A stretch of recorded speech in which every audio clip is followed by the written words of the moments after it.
Hello, welcome to my channel art world. കലകളിൽ വെച്ച് വളരെ ശ്രേഷ്ഠമായ കലയാണ് ചിത്രകല. ഭാഷകൾക്ക് മുമ്പേ ചിത്രങ്ങൾ ഉണ്ടായി എന്നാണ് പറയപ്പെടുന്നത്.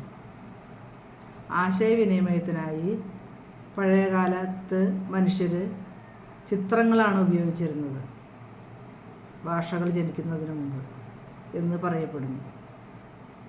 അതെന്ത് തന്നെ ആയിരുന്നാലും ഇവിടെ നമുക്ക് ഏതാനും ലൈനുകളെ പരിചയപ്പെടാം.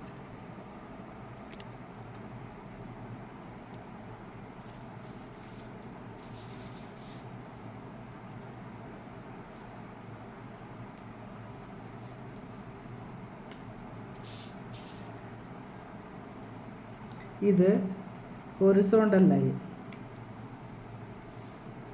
സ്ട്രെയിറ്റ് തന്നെ ഞാൻ വരച്ചപ്പോൾ ഒന്ന് പിശകിയിട്ടുണ്ട്.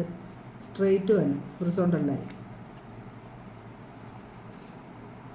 ഇനി ഇത് വെർട്ടിക്കൽ ലൈൻ.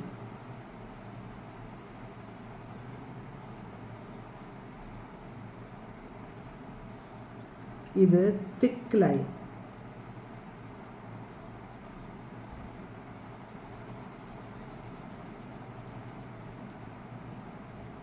ഇത് thin line. Dash,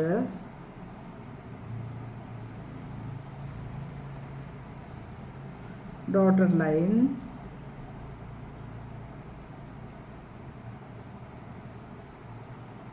zigzag lines,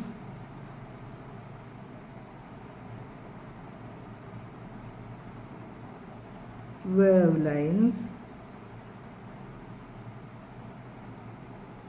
spiral lines,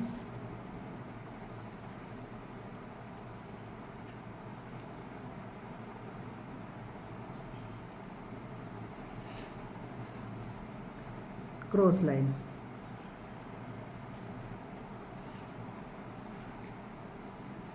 ഇത് നമ്മൾ ചെയ്യേണ്ടത് എന്താണെന്ന് വെച്ച് കഴിഞ്ഞിട്ടുണ്ടെങ്കിൽ, ഒരു പേജ് എടുത്തിട്ട് അതിനകത്ത് ആ പേജ് മുഴുവനും ഇതുപോലെ കുറച്ച് സിക്സാഗ ലൈൻസ് വരയ്ക്കുക. അതുപോലെ സ്പൈറൽ ലൈൻ വരയ്ക്കുക, വേവ് ലൈൻ വരയ്ക്കുക. എന്നിട്ട് നമ്മൾ ഒരു ഫുൾ പേജിൽ മുഴുവനും ഏതെങ്കിലും ഒരെണ്ണം ഒരു ലൈൻ വരയ്ക്കുക. എന്നിട്ട് നമ്മൾ അതിൻ്റെ മുകളിൽ കൂടെ നമ്മൾ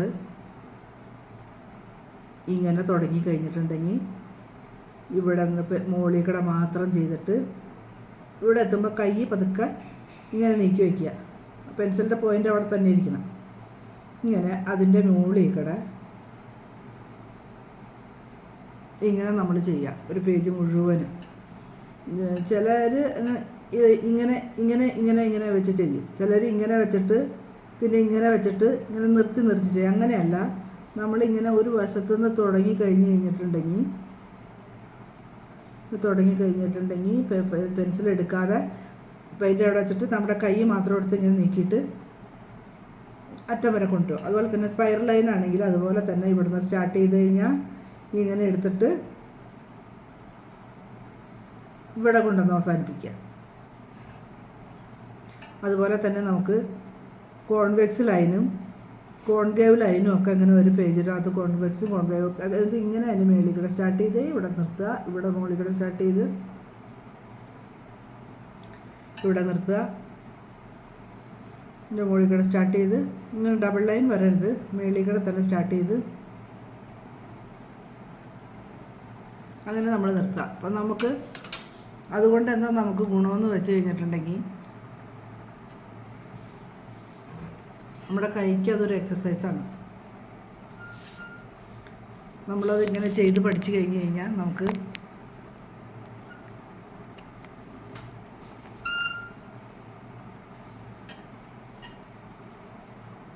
കൈക്ക് നമുക്കൊരു എക്സസൈസാണ്. അപ്പോൾ അത് നമ്മൾ വിചാരിച്ച പോലെ നമുക്ക് നമ്മുടെ കൈ വഴങ്ങി കിട്ടും നമുക്ക്. അപ്പോൾ ഇത് നിങ്ങൾ വിചാരിക്കുന്നത് കുട്ടികൾക്കുള്ളതല്ലേ എന്ന് വിചാരിക്കും. കുട്ടികൾക്ക് അങ്ങനെയൊന്നുമില്ല. നമ്മളെല്ലാവർക്കും നമുക്കത് വരച്ച് പഠിക്കണവർക്ക് എല്ലാവർക്കും അതിങ്ങനെ ചെയ്യാവുന്നതാണ്. കൈക്കൊരു എക്സസൈസ് ആവും.